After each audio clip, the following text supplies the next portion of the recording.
Hello అండి. నమస్తే. ఎలా ఉన్నారు? 1982 సంవత్సరానికి ఒక ప్రత్యేకత ఉంది. ఆ ప్రత్యేకత ఏదో చెప్తాను. ఆ సంవత్సరం చాలా సినిమాలు విడుదలయ్యాయి. చాలా సినిమాలు హిట్ అయ్యాయి కూడా. అంటే అప్పుడు పరిస్థితి ఎలా ఉందంటే, పెద్ద సినిమాలు ఓ పక్కన ఆడుతున్నాయి. వాటితో పాటే విడుదలైనటువంటి చిన్న చిత్రాలు కూడా హిట్ అవ్వడం ఒక ప్రత్యేక శుభ పరిణామంగా చెప్పుకోవచ్చు. మొదటిగా నేను 6 సినిమాలు తీసుకుంటున్నాను. 6 సినిమాల్లో మొదటిది ఏప్రిల్ 24న విడుదలైనటువంటి 'ఇంట్లో రామయ్య వీధిలో కృష్ణయ్య'. ఈ సినిమాకు ఒక ప్రత్యేకత ఉంది. అదేమిటంటే కోడి రామకృష్ణ గారి మొదటి చిత్రం. అలాగే ప్రతాప్ ఆర్ట్స్ బ్యానర్‌లో మెగాస్టార్ చిరంజీవి నటించినటువంటి ఏకైక చిత్రం. ఈ సినిమా ఇంకో ప్రత్యేకత ఏంటంటే, ఈ సినిమా అప్పటి వరకు సంభాషణలు మాత్రమే రాసినటువంటి గొల్లపూడి మారుతీరావు ఈ సినిమాతోటి నటుడిగా మారి మెప్పించారు. ఆ తర్వాత ఆయన డైలాగ్స్ ఆడడం మానేసి సినిమా నటుడిగా స్థిరపడిపోయారు. ఈ సినిమా అంత టాప్ హిట్ అని మీరు అడగచ్చు. ఈ సినిమా ఖర్చు పెట్టిన బడ్జెట్‌తో పోలిస్తే అది వసూలు చేసిన శాతం చాలా అత్యధికంగా ఉంటుంది. నిజానికి ఈ సినిమా 2 కేంద్రాల్లోనే 100 రోజులు నడిచింది. ఒక 8 సెంటర్‌లో 50 రోజులు నడిచింది. కానీ హైదరాబాద్‌లో షిఫ్ట్స్ మీద సంవత్సరం ఆడింది. నేనప్పుడు హైదరాబాద్‌లో ఉన్నాను. ఆ సినిమా వచ్చినప్పుడు మంచి టాక్. శాంతిలో బాగా నడిచేటువంటి సినిమా.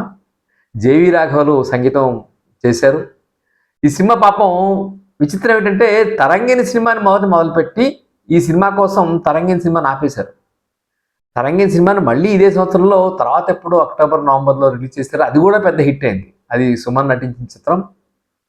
ఈ సినిమా కాన్సెప్టు అంటే మొదట చిరంజీవి ఆయన ఇది నాకు సరిపోదేమో అన్నట్టుగా అంటే మొత్తానికి కోడి రామకృష్ణ ఒప్పించారు. దాంతో పాటుగా ఈ సినిమా టైటిల్ మీద సెన్సార్ వాళ్ళు చాలా అబ్జెక్షన్స్ పెట్టారు. అప్పుడు సెన్సార్ బోర్డులో రామలక్ష్మి ఆరుద్ర ఆవిడ మెంబర్‌గా ఉండేవారట. ఒప్పుకోకపోతే మొత్తానికి దాదాపుగా 20 సార్లు సెన్సార్‌కి సబ్మిట్ చేసినట్టు సినిమా. మొత్తానికి ఒక కట్ తోటి తప్పించుకున్నారు. సినిమా టైటిల్ మార్చమని రకరకాలు చెప్పారట. ఇంట్లో రంగడు బయట సుబ్బడు అనేటువంటి టైటిల్ సజెస్ట్ చేశారట. రకరకాలుగా చెప్పారు కానీ కోడి రామకృష్ణ ఈ సినిమాకి తననుకున్న టైటిల్‌నే ఉంచి విజయం సాధించారు. అలా ఈ సినిమా జేవి రాఘవులు సంగీతం సమకూర్చారు. మాధవి ఆవిడ హీరోయిన్. పూర్ణిమ ఈ సినిమాలో సెకండ్ హీరోయిన్‌గా అనుకుంటే మనం మళ్ళీ ఇదే సంవత్సరం విడుదలైన 4 స్తంభాల ఆటలో మెయిన్ హీరోయిన్‌గా నటించింది. ఒక పాట చాలా బాగుంటుంది. ఇంట్లో రామయ్య వీధిలో కృష్ణయ్య టైటిల్ సాంగ్ కానీ. గొల్లపూడి చాలా మార్కులు సంపాదించుకున్నారు ఈ చిత్రంతోటి. ఇది ఇంట్లో రామయ్య వీధిలో కృష్ణయ్య. తర్వాత మే 28న జస్టిస్ చౌదరి సినిమా విడుదలైంది. Justice Chowdary Vijayalakshmi art pictures banner మీద త్రికరణరావు నిర్మించారు. రాఘవేంద్రరావు గారి మరొక బ్లాక్ బస్టర్ సినిమా ఇది. ఎన్టీఆర్, శ్రీదేవి అద్భుతంగా నటించిన సినిమా. అప్పట్లో వేటగాడ్ కొండవీటి సింహం, సర్దార్ పాపారాయుడు, తర్వాత జస్టిస్ చౌదరి అన్నింటిలోనూ కూడా ఎన్టీఆర్ డబుల్ యాక్షన్ ఒకటి చేయటం ఒకటిను. ఎన్టీఆర్ ముఖ్యంగా ఆయన 2 పాత్రలను అద్భుతంగా పోషించాలనిపించింది నాకు. అంటే ఒక జస్టిస్‌గా ప్రధానంగా థీమ్‌ని న్యాయానికి, కుటుంబానికి దేనికి ప్రాధాన్యత ఇవ్వాలన్నప్పుడు న్యాయానికే ప్రాధాన్యత ఇచ్చినటువంటి ఒక జస్టిస్ చౌదరి కథ. సినిమా అద్భుతంగా సత్యానంద్ బ్రహ్మాండంగా దీన్ని కథగా రూపకల్పన చేశారు. అద్భుతంగా ఆడింది సినిమా. చక్రవర్తి బ్రహ్మాండమైన సంగీతం ఇచ్చారు. నాకు ముఖ్యంగా చాలా బాగుంటాయి. వానొచ్చే వరదొచ్చేటువంటి పాట కానీ, శ్రీలక్ష్మి పెళ్లికి చిరునవ్వే కట్నం, మహాలక్ష్మి పెళ్లికి మమతే పేరంటం అనేటువంటి ఆ మకుటం చాలా బాగుంటుంది. అద్భుతంగా ఎన్టీఆర్‌ను జయంతి అభినయిస్తారు. అంటే ఒక ఫ్యామిలీ స్టోరీగా నాకు ఎందుకో ఈ సినిమా చాలా నచ్చింది. రావు గోపాలరావు, తర్వాత సత్యనారాయణ. ఆ రోజుల్లో రావు గోపాలరావు, సత్యనారాయణ, అల్లు రామలింగయ్య వీళ్ళ ముగ్గురు కాంబినేషన్ లేకుండా విలని అంటూ లేదు. తర్వాత కొల్లపూడి జాయిన్ అయ్యారు కానీ మెయిన్గా అప్పట్లో 80స్‌లో వీళ్ళ ముగ్గురే ప్రధానమైన విలన్స్. సంభాషణలు కూడా చాలా బాగుంటాయి. మంచి ఫ్యామిలీ సెంటిమెంట్ బాగా నచ్చేటువంటి సినిమా. సో కొడుకుని శ్రీధరు ఒక నిజాయితీవంతుడైనటువంటి ఇన్స్పెక్టర్ని అతన్ని జైలు పాలు చేయటం, తండ్రి న్యాయానికి కట్టుబడిన తండ్రి ఎలాంటి ఇబ్బందులు పడతాడనే దాన్ని ఆ సంఘర్షణ చట్టానికి న్యాయానికి జరిగిన ఈ సమరంలో అనేటువంటి పాటని చాలా అద్భుతంగా రాఘవేంద్ర తీశారు. రాఘవేంద్ర గారు పాటలు ఎంత బాగా తీస్తారు అంటే ఆయన పాటలో కొంత అసభ్యత కూడా ఉంటుందనేటువంటి ఒక ఒక కామెంట్ కూడా ఉంది. కానీ ఆయన కుటుంబపరంగా తీసేటువంటి సన్నివేశాలు బాగా తీస్తారు. జస్టిస్ చౌదరి నిజానికి 30 కేంద్రాల్లో 100 రోజులు అంటారు, ఇంక్లూడింగ్ షిఫ్ట్స్ అంటున్నారు. యాక్చువల్గా 15 కేంద్రాల్లో డైరెక్ట్గా 100 రోజులు ఆడింది. కానీ జస్టిస్ చౌదరి బ్రహ్మాండ సినిమాగా అంటే ఎన్టీఆర్కి అప్పుడు ఆ 82 ప్రత్యేకత ఏమిటంటే ఆయన అప్పుడే తెలుగుదేశం పార్టీని అనౌన్స్ చేశారు. ఇంకా 82తోనే ఆయన సినిమాలు ఆగిపోతున్నాయి. ఆయన పాలిటిక్స్లోకి వెళ్ళిపోయే ముందు తీసినటువంటి సినిమాలలో జస్టిస్ చౌదరి ఒకటి, తర్వాత వెంటనే వచ్చింది దాసరి నారాయణరావు గారి బ్లాక్ బస్టరు బొబ్బిలి పులి. ఇది జూలై 9, 1982. బొబ్బిలి పులి సినిమా విజయమాధవి పిక్చర్స్ వాళ్ళు ఎన్టీఆర్తో సినిమా తీయాలని అనుకున్నారు. అంతకుముందు వరకు వాళ్ళు కనకటాల రుద్రయ్య, రంగం రౌడీ ఇట్లాంటి కృష్ణరాజు గారితో హీరోగా తీశారు. దాసరి నారాయణరావు గారి డైరెక్షను. అంతకుముందు పాండవ వనవాసం తీసినటువంటి ఆ మాధవి పిక్చర్స్ అది. సో వీళ్ళు విజయ మాధవి చేసుకున్నారు. మాధవి పిక్చర్స్ ఏఎస్ఆర్ ఆంజనేయులు గారు ఈ వడ్డే కిషోరును అలాగే ఆయన శోభనాథి వాళ్ళ మేనమామ. సో వాళ్ళు ఎన్టీఆర్తో ఆయన ఎన్టీఆర్ తీసి హిట్ తీశారు కాబట్టి వీళ్ళకి ఎన్టీఆర్తో తీయాలని కోరుకుండేది. ఈ సినిమాని బొబ్బిలి పులి ఈ కథ ఈ లైన్ అనుకున్నప్పుడు నిజానికి పబ్లిక్లో చాలా బాగా పేరు తెచ్చినటువంటి సినిమా ఇది కూడా. ఇది దాదాపు 35 కేంద్రాలు 100 రోజులు ఆడింది. ఇందులో డైరెక్ట్ ఎన్ని షిఫ్ట్ అనేవి ఎన్ని తెలియదు. కానీ బొబ్బిలి పులి సినిమా అది కూడా చాలా సెన్సార్ వాళ్ళ ఇబ్బందులకు గురయ్యి చాలా కాలం వెయిట్ చేసి సెన్సార్తో పోట్లాడి మరీ గెలిచారు నిర్మాతలు. రివైజ్ కమిటీకి పంపించి అంతా జరిగిన తర్వాత ముఖ్యంగా ఏమిటంటే అంత అబ్జెక్షనబుల్ ఏమిటనేది నాకు ఆశ్చర్యంగానే ఉంది. ఎందుకంటే ఇందులో కోర్ట్ రూమ్ డ్రామా చివరి 10 నిమిషాలు అనుకుందాం. చివరి 10 నిమిషాలు కోర్ట్ రూమ్ డ్రామా ఉంటుంది. ఆ ముందర కూడా ఉంటుంది. అక్కడ న్యాయాన్ని ప్రశ్నించడం, అలాగే ఈ శత్రువుల్ని చంపితేనేమో నాకు పరమవీర చక్ర ఇచ్చారు, ఇక్కడ అవినీతి చేస్తున్న వీళ్ళు మనకి ఇంటర్నల్ ఎనిమీస్ ఎవరైతే ఉన్నారో వీళ్ళని చంపితే నాకు ఉరిశిక్ష వేస్తున్నాం అంటున్నారు. అలాగే ఇక్కడ శిక్ష మీరు ఉరిశిక్ష అంటున్నారు, నేను పైకోర్టుకి అప్పీల్ చేసి వాళ్ళు నా శిక్షను రద్దు చేసినా మార్చినా అంటే మీ తీర్పు తప్పేనా, ఇట్లాంటి ధర్మ సందేహాలు, ధర్మం, వీటి మీద కొన్ని డైలాగ్స్ చాలా ఆ రోజుల్లో ప్రజల్లో ఒక సంచలనం సృష్టించాయి. ఎన్టీఆర్ ఆహార్యం నాకు ఎందుకో జస్టిస్ చౌదరిలోనే బాగుందనిపించింది. చౌదరి గారు చాలా డిగ్నిఫైడ్గా ఉంటారు. ఇక్కడ ఎందుకో కొంచెం షోలేలో ఒక గబ్బర్ సింగ్ గెటప్ లాంటి ఇచ్చినట్టుగా నాకు అనిపిస్తుంది. ఆయన విగ్గును కూడా ఆ మీసాలు విగ్గు ఇవన్నీ కూడా కొంచెం ఆ రకంగా తీర్చిదిద్దారేమో అని చెప్పి అనిపించింది. అదొకటి ఎన్టీఆర్ గారు ఆయన మన అందరం చూసాము అంటాం, ఆయన చూచాను అంటారు. అది 2-3 సార్లు ప్రస్ఫుటంగా ఆ డైలాగ్ మనకు అనిపిస్తుంది. సో బొబ్బిలి పిలి అలాగే జస్టిస్ చౌదరి 2 ఎన్టీఆర్ సినిమాలు చాలా గొప్ప విషయం. నిజంగానే ఒకే నటుడివి వెంటనే ఒక 40 రోజుల గ్యాప్తో వచ్చి ఒకదాని నుంచి మరొకటి హిట్ అవటం అనేది అది కేవలం ఎన్టీఆర్ గారికి మాత్రమే సాధ్యం అని చెప్పి నాకు అనిపించింది. సంవత్సరం ఆడినట్టుగా లేదు ఈ సినిమా. ఇది మేబీ కొన్ని కేంద్రాల్లో రైతోత్సవం చేసుకుంది. కానీ ఈ సినిమా కూడా జేవి రాఘవులు గారు అద్భుతమైన సంగీతం ఇచ్చారు. ముఖ్యంగా జననీ జన్మభూమిచ్చ స్వర్గాదపి గరీసినటువంటి పాట నాకెందుకో జీవన తరంగాల్లో ఈ జీవన తరంగాలలో ఆ దేవుని చదరంగంలో అన్నటువంటి పాటలాగా అనిపిస్తుంది. బట్ ఇక్కడ మీకు ఒక దేశభక్తి ఈ ఫీల్ వేరు. ఇక్కడ దేశభక్తిలో అనిపించవచ్చు, కానీ అక్కడ కూడా అందులో ఒక ఫిలాసఫీ ఉంటుంది. ఇక్కడ ఒక దేశభక్తిని ప్రబోధించే పాటగా మనకు అనిపిస్తుంది. బాలసుబ్రహ్మణ్యం అద్భుతంగా ఒక మూడ్ని క్రియేట్ చేస్తారు. ఈ సినిమాలో కూడా అల్లు రామలింగయ్య, ముఖ్యంగా రావు గోపాలరావు, సత్యనారాయణ వీళ్ళిద్దరూ మెయిన్ విలన్స్. రాజనాల్ కూడా ఉంటారు. ఇక్కడ 2-3 కోర్టు సీన్లు ఉంటాయి. మేజర్ చక్రధర్గా మొదటిసారి కంప్లైంట్ చేసినప్పుడు ఆయన అప్పటి జడ్జి వేరు, అప్పుడు ముక్కామల ఆయన ఈ కేసును వాదిస్తారు. అక్కడ చాలా మేజర్ చక్రధర్గా మళ్ళీ ఆహార్యం అంటే అది బ్రహ్మాండంగా కుదిరింది. బొబ్బిలిపుల ఆహార్యం ఎందుకు అంతగా నప్పలేదేమో నాకు అనిపించింది. సర్దార్ పాపారాయుడు ఆహార్యంతో పోలిస్తే బొబ్బిలిపిల్లి ఆహార్యం ఆ స్థాయిలో లేదేమో నాకు అనిపించింది. బట్ నిజానికి బొబ్బిలిపిల్లినే నెంబర్ 1 హిట్గా భావిస్తారు. కానీ బొబ్బిలిపులి ఖర్చు కూడా బాగా పెట్టారు. సో బొబ్బిలిపులి తర్వాత మనకి దేవత వచ్చింది. సెప్టెంబర్లో వచ్చింది. సెప్టెంబర్ 10 వచ్చింది.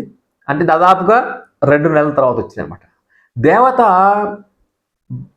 సోమన్ బాబు గారికి బిగ్గెస్ట్ హిట్.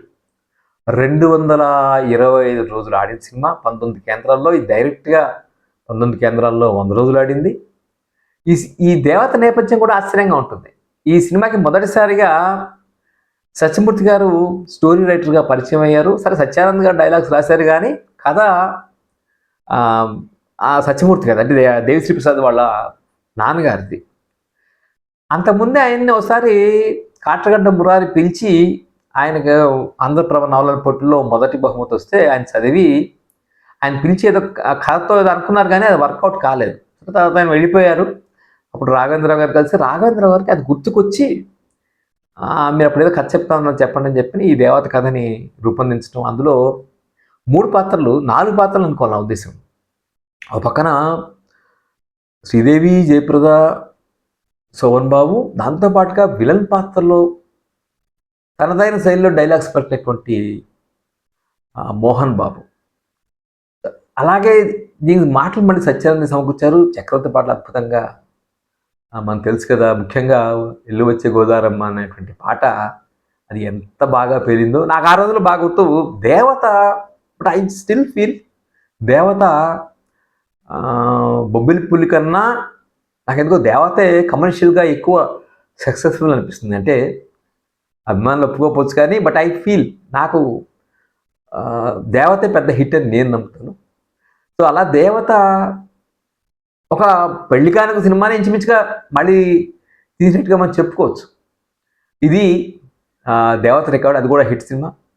ఆ తర్వాత మరి డిసెంబర్లోనే 2 సినిమాలు వచ్చాయి. పక్కన వచ్చిన సినిమాలు 2 ఉన్నాయి. ఒకటేమో ఈనాడు కృష్ణ గారి సినిమా, ఒక మలయాళ సినిమాని ఈనాడు అంటే దేశం అని, ఇక్కడ మనం ఈనాడు ఈ రోజు ఆ సినిమాని తీసినప్పుడు సాంబశివరావు గారు తీశారు.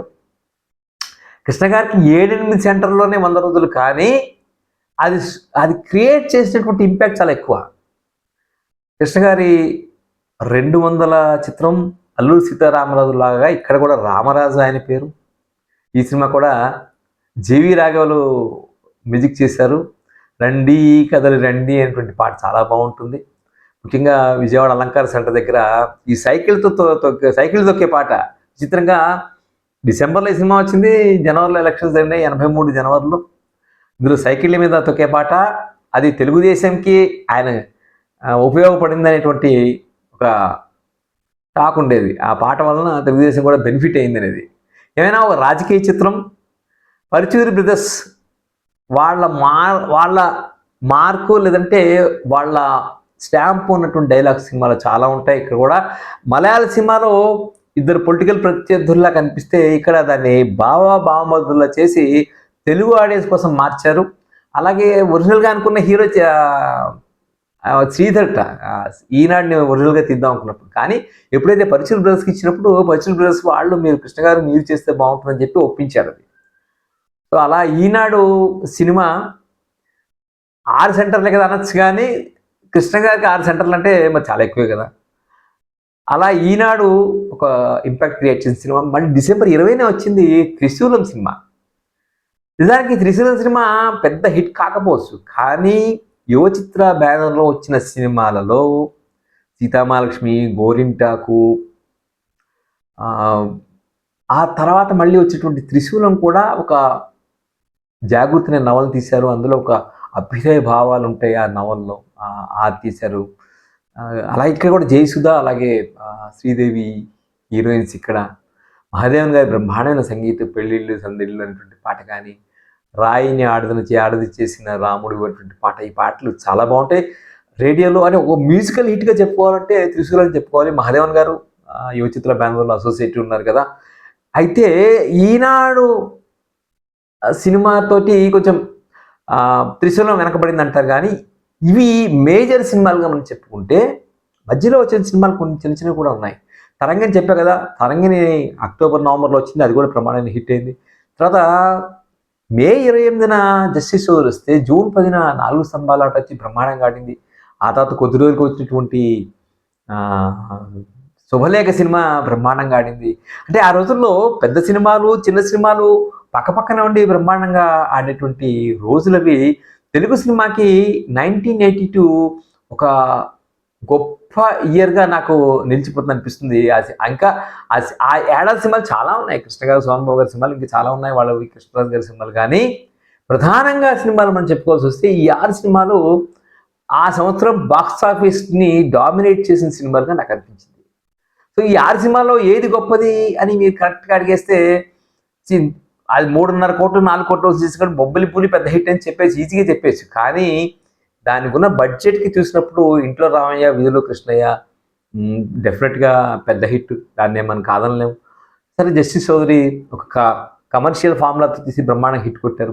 బొబ్బిలి పులి మనం చెప్పుకున్నాము. దేవత డెఫినెట్గా శోభన్ బాబు గారి బిగ్గెస్ట్ హిట్, సురేష్ బ్యానర్లో సోగ్గాడిని మించినటువంటి హిట్గా దేవత నిలిచింది. అలాగే కృష్ణ గారికి ఈనాడు ఆయన సినిమాల్లో ఒక ప్రత్యేకమైన ముద్దతో 200 సినిమాగా ఆయన వేసినటువంటి పాత్రల్లో డెఫినెట్గా మనకి సీతారామరాజు తర్వాత మళ్ళీ రామరాజు పాత్ర ఆ స్థాయిలో నిలబడుతుంది, ఒక ఇంపాక్ట్ క్రియేట్ చేసింది. త్రిశూలం సినిమా పెద్ద హిట్ కాకపోవచ్చు, కానీ రాఘవేంద్రరావు గారి మార్క్ సినిమాల్లో ఒక ప్రత్యేకత నిలుచుకున్నటువంటి సినిమాగా త్రిశూలం నిలిచిపోతుంది. ఇది 82లో వచ్చినటువంటి సినిమాల్లో సో నాకు అనిపించింది. కేవలం బొబ్బిలి పిల్లే టాప్ అనడానికి లేకుండా బొబ్బిలి పులితో పాటు ఈక్వల్గా పోటీ పడిన సినిమాలుగా ఇవన్నీ నాకు కనిపించాయి. సో కామెంట్స్లో మీరేమంటారో తప్పకుండా తెలియచేయండి. ఈ వీడియో మీకు నచ్చితే లైక్ చేయండి, షేర్ చేయండి. రేడియో రాంబాబు ఛానల్కి సబ్స్క్రైబ్ చేయండి. నమస్కారం.